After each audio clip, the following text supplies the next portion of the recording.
Yes, perfect. Welcome to today's Stammtisch. Kohulan and I are going to introduce to you three software tools that we are working on. One is the so-called Mortar, the molecule fragmentation framework application, which I'm going to introduce. And Kohulan is going to introduce two wonderful web applications that he built, the cheminformatics microservice and ChemAudit. And I have the privilege to start. And as I said, first up is the Mortar project. So my area of research is substructure extraction or substructure analysis algorithms in a broad sense, or methodologies. And you also call this fragmentation methods or fragmentation algorithms sometimes, which is why Mortar is called the molecule fragmentation framework.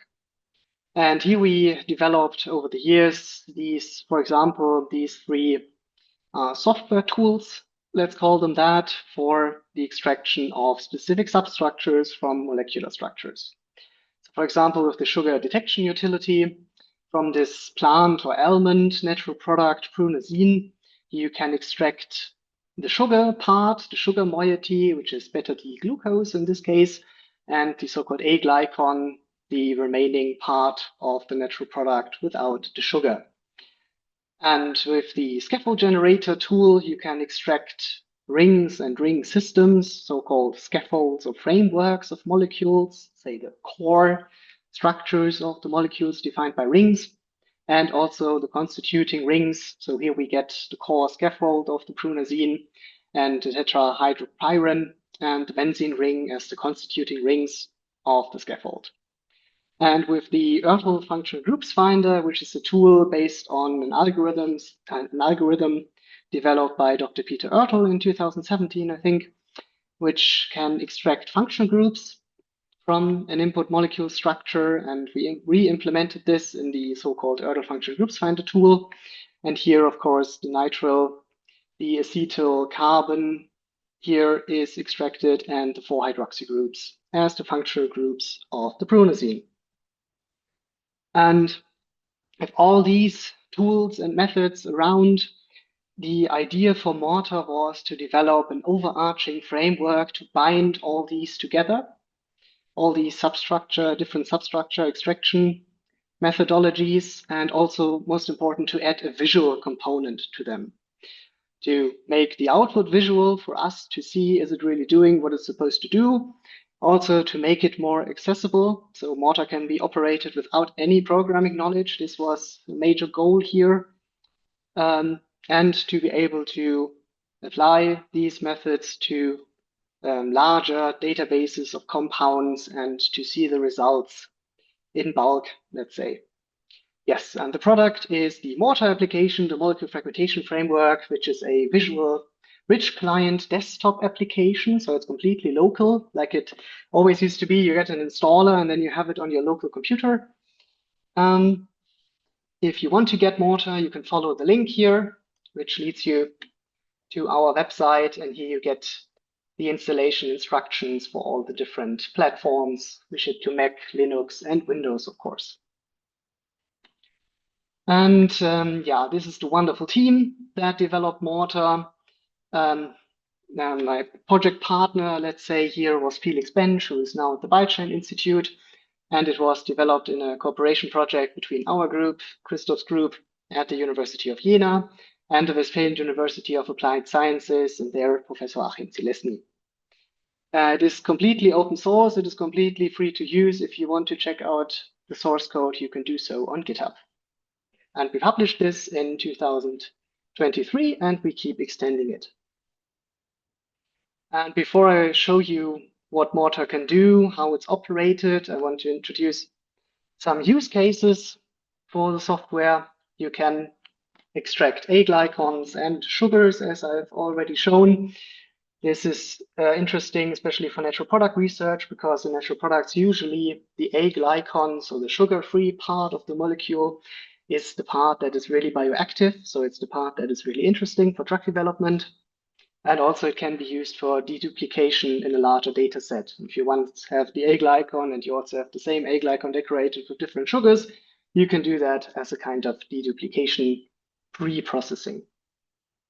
Yes, you can in general generate building blocks using Mortar, for example, for fragment-based drug discovery purposes, or to get building blocks for your own combinatorial library, for example. For example, to get natural product building blocks or a combinatorial library that you can screen for potential drug candidates. You can, of course, identify shared substructures, which, for example, can be lead structures for drug development. If you have a screening library and see these are active, what are the shared substructures between the actives? And of course, in general, you can group and classify structures, and you can get an overview of the structural diversity in your dataset. Which functional groups characterize my dataset? Which scaffolds characterize my dataset? How is that different from another library that might be characterized by other functional groups?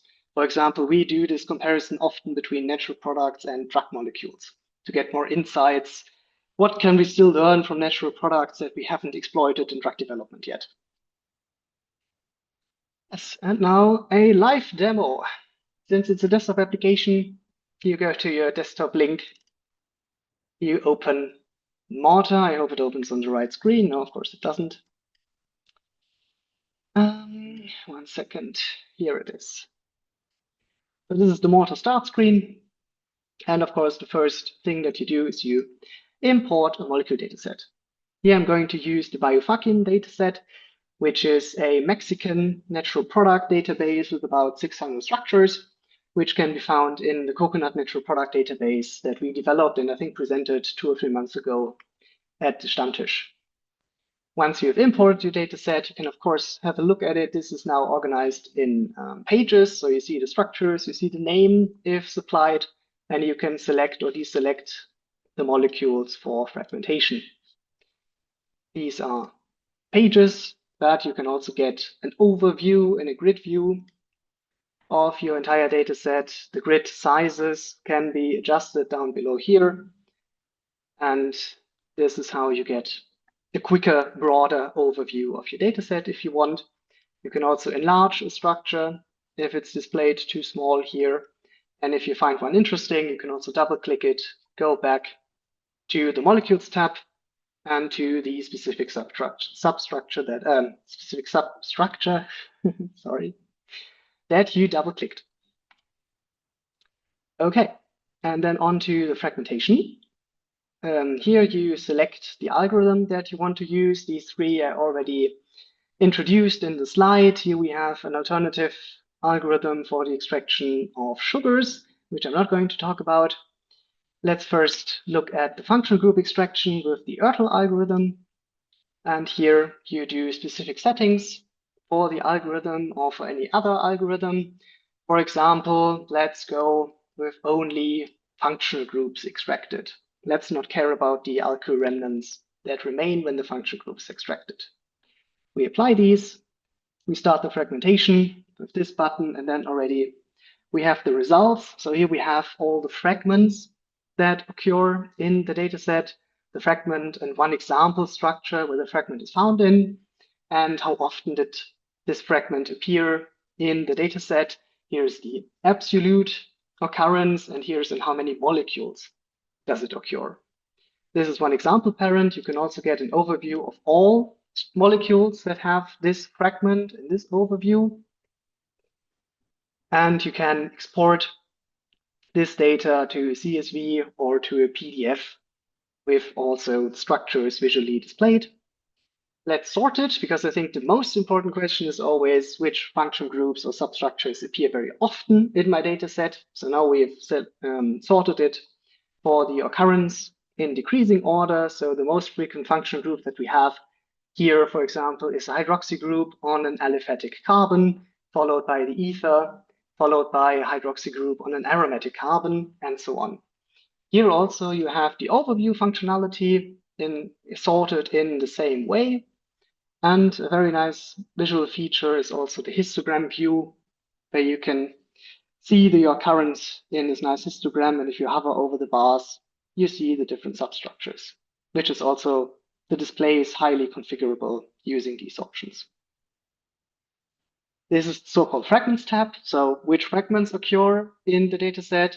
And here we have a different point of view, the items tab, which shows you the molecules that were imported again and their specific fragment sets. So which fragments occurred in this specific structure, either in this table view or also again in the overview window.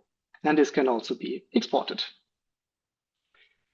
Yeah, and of course, now we did the function group extraction. We can also select the sugar move utility, do a sugar extraction.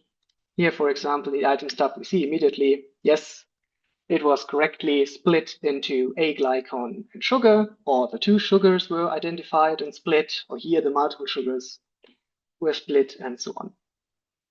And of course, the scaffold generator is also there.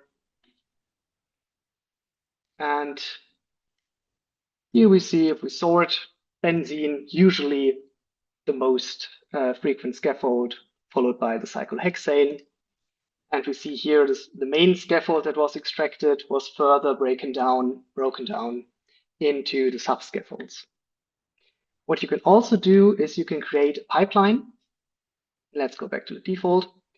So you can combine in any way you want the different fragmentation algorithms that you have available, and you can set them differently. So for example, one thing you might want to be doing is to select sugar remove utility as the first step, and there to select to only return the A glycons. So basically you're doing a sugar removal step as pre-processing here. Then for example, a scaffold generator step. And if we run this pipeline, we see in the items tab here, the sugar was removed before because we don't have the scaffold with the tetrahydropuran anymore in our results. This is the basic functionality of Mortar. If you have any questions, if I was too fast, you can also go to this About window and here open the tutorial that we have. It contains every step which I just executed and much more, many more details. You can scroll through this. It's shipped with the application. And if you have any problems, you can email me, of course. My email is there, or you can go to our GitHub repository, check out the code, or post an issue there. Now back to the presentation. Yeah.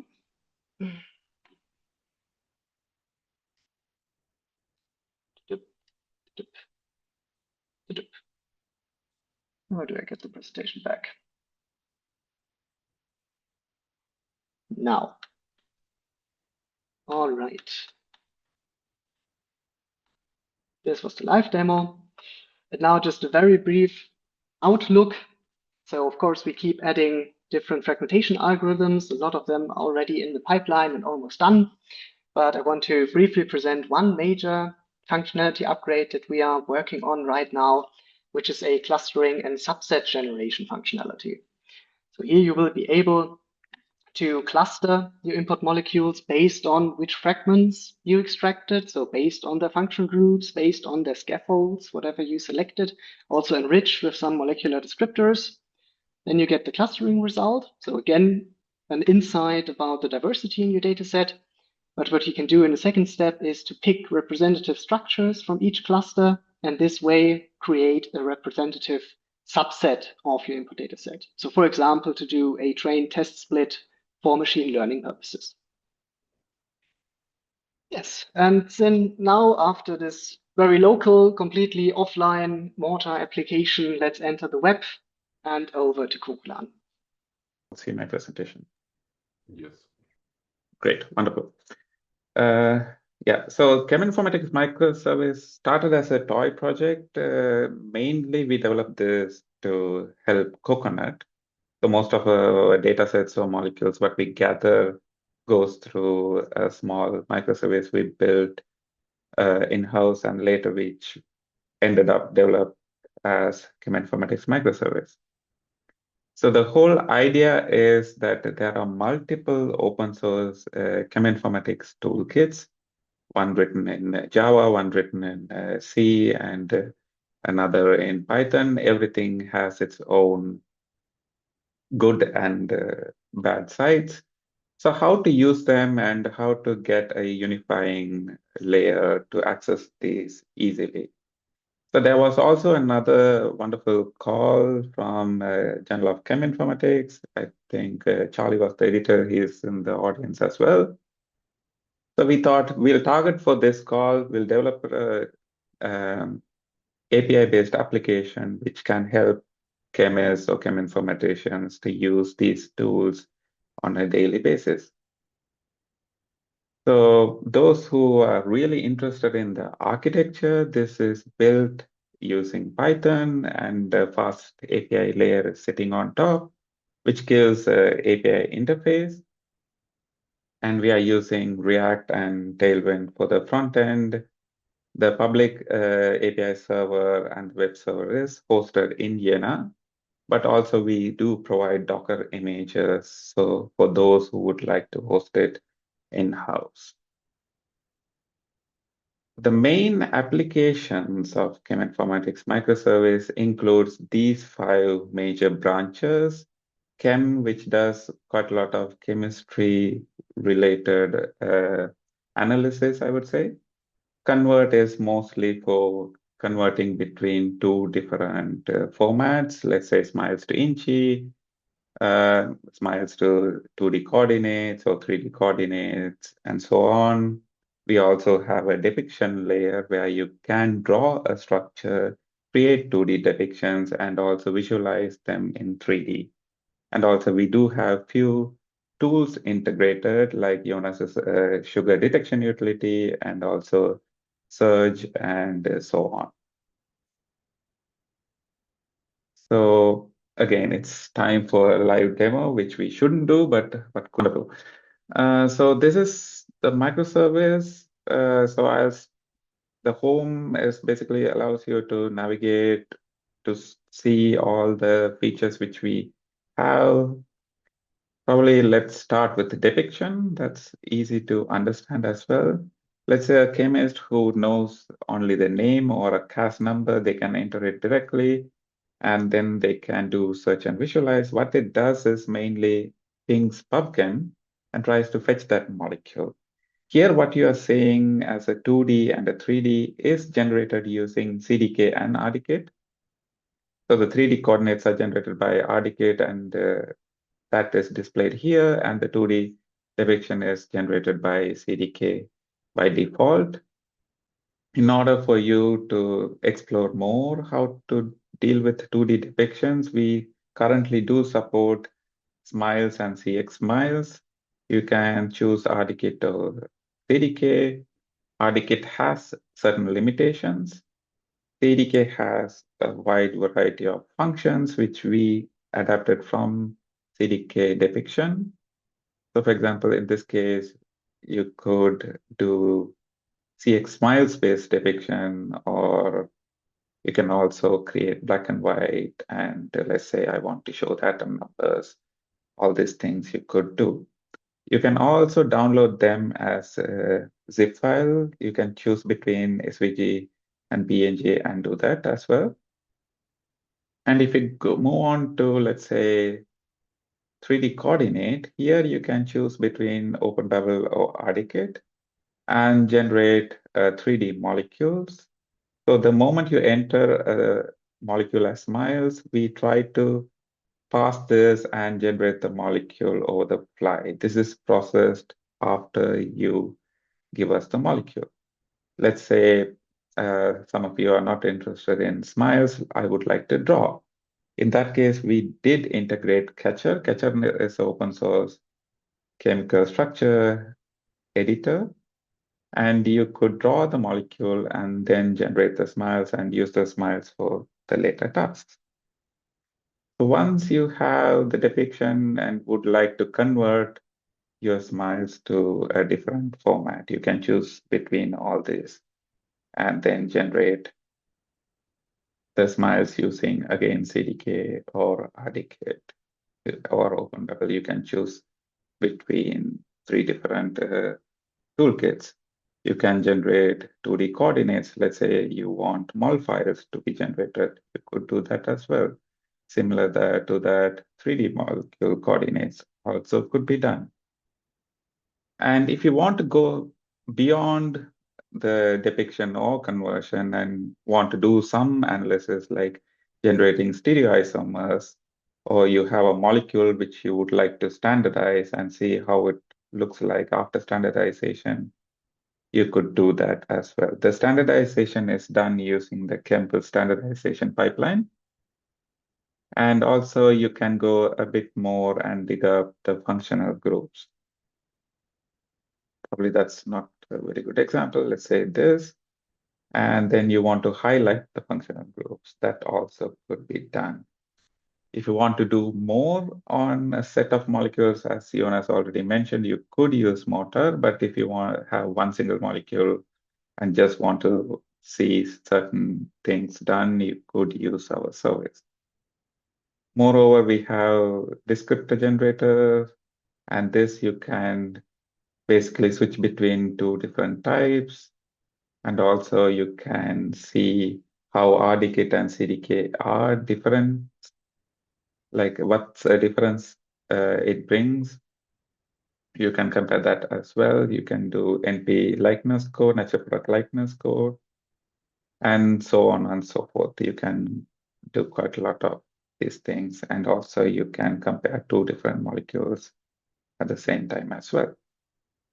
Meanwhile, we do have few tools, as I already mentioned. One is this sugar detection utility, which Jonas already mentioned. So I'm not going to go into detail. But apart from that, we have the structure generator, which is done using Surge. And we do have a certain limit to run Surge because it does consume quite a lot of memory. Apart from that, we also did integrate the Inchi converter and the R-Inchi converter, which is based on the Inchi web demo. We saw that tool online, and we talked with Felix from the Biostein Institute, and he helped us to get this going. And now we already have this implemented. So for example, I can draw the chemical structure immediately, and then it generates Inchi. It will generate the Inchi from the structure you just drew. And similar to that, reaction Inchi as well. Moreover, we also have the optical chemical structure recognition tool inbuilt. I'm not going to go into this deeper. Probably we might have talked about this quite a lot, but this is available, and also it directly links to our other services like Decimer and Marker. With that, I will immediately switch to ChemAudit. We built because we thought that we do have all these structures and we are doing analysis on a daily basis. But if we get a new set of data to upload to Coconut and we would like to check the whole data set as a batch and also analyze certain molecules, what is wrong with it, and so on and so forth, why don't we build a validator? So it started as a small idea, and quickly I could scale this up. And ChemAudit is now available. And ChemAudit again has multiple features. I would start with the single validation. Single validation allows you to bring in a chemical structure or a chemical ID or an IUPAC name or a CAS ID itself. So for example, in this case, if I enter the CAS ID, it will not immediately resolve, but you can hit validate. And the moment you hit validate, it will try to resolve it back to a molecule. Similar to that, you can also load smiles. And if you have smiles, it's much easier. You can immediately see a depiction generated. And this is done by the RDKit JavaScript plugin. But if you want to get a bit more information on the molecule, you can always hit validate. And let's say I don't have a smiles, but I do have a IUPAC name from PubChem. In that case, you can enter the IUPAC name, and the moment you hit validate, what it does is it takes the IUPAC name and runs through Opsin to get the smiles, and you can immediately see the structure. And it does give a quality score, which means all the immediate validations are checked and passed. What are the validations are listed here. I'm not going to go over everything one by one. If you need more information, you can definitely check. And it does give a quick feedback. You can also go do a bit more deeper validation to see what went wrong and what it does and what issue a molecule has through the deep validation tab. And also you can check the severity of the molecule. And one more thing, what you could also do is to look into our scoring profiles. So scoring profiles have certain rules like the drug likeness scores, whether it can be a lead or fragment profile, and so on. So if you want more information about your molecule, this is probably much interested for those who work in drug discovery. For them, all this information to be quickly accessed, ChemAudit helps you with that. Let's say you have a molecule, but you would like to check the molecule with the open databases like PubChem, Chemical, and Coconut, which can be also done. What it does is it takes your smiles and try to check this in PubChem, Chemical, and Coconut. And one could also do is compare the molecule between databases. So this allows you to check how the molecule is represented in each database and is there any discrepancy. So here you could see there are small differences, but at the end the resolved structure looks the same. We also did implement Wikidata, so you could immediately check the molecule in Wikidata as well. And a bit more on the alert screening and standardize. I think standardize I already spoke about, so I'm not going to do it again. And alert screening, again, much interesting for those who work in drug discovery. Let's say I don't want to do single molecule validation, but I would like to work with a batch. And in that case, you can upload a set of molecules. This is a set of molecules which Jonas is working on. So he just shared it with me. In that case, I have a CSV layout. So it immediately detects which one we should use. In this case, I am going to use the smiles and name as suggested. I'm not going to do any standardization, but I would like to run a complete analysis. So this will immediately ping our service and run the complete analysis and reports it back. In this case, we could see the score distribution, the alert frequency, also some validation issues. For example, there are 336 molecules have explicit hydrogen, which was detected in the audit. And moreover that, you can also look into the chemical space, how the scaffold diversity is. So let's say there are 31 molecules with this certain scaffold. And clicking on that will select the set of molecules. And if you scroll down, you can see all the molecules there immediately. And let's say I would like to dig a bit more about an error. To click on the error, the molecule will be immediately shown. And you see there is the smiles, but it's not getting passed because there is a passing error. In that case, you copy the molecule, either you check it in ChemAudit itself, or I can also do the 2D depiction. And you can see immediately there is a bracket which was misplaced, and that's why that error is picking up. And moreover, let's say I want to look into the successful molecules, and I would also like to see this individually. You can do a full analysis, which will lead back to this page.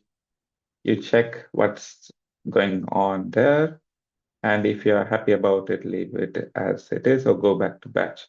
And if you would like to see whether this is ready for machine learning, you can also do a machine learning scoring, which gives you a detailed score on structural quality, property profile, complexity, representation, and so on.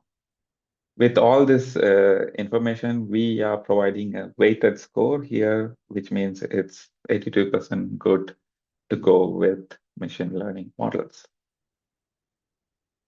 Yes, moreover that, in case if you would like to compare two different molecules, you could also do that. Select these two different molecules and compare. And in this case, it will do a tiny motor similarity comparison along with all the other scores, the QED, synthesis, SS score, and Lipinski violations, and so on. I'm not going to go in detail. We do have a very clear documentation about all these things available. If you click on the docs, there is a detailed documentation available, which is also posted online. And if you have any issues or questions, you can directly email us or just go to GitHub and you can find the GitHub repository, everything very much detailed, and you can also post your issues there. All the tools what we produce is open and available to everyone to use. We try to keep up with approach where we try to create tools which is more accessible, user-friendly, and open source. We try to maintain this tool. We try to document everything. We try to allow users to host these tools locally, not rely on our services, but rather if they want to use this locally and also could be done. All the data sets what we produce are always available in Zenodo as well, which is also linked to most of our repositories. And we also try to keep up with improving reproducibility and reusability as well.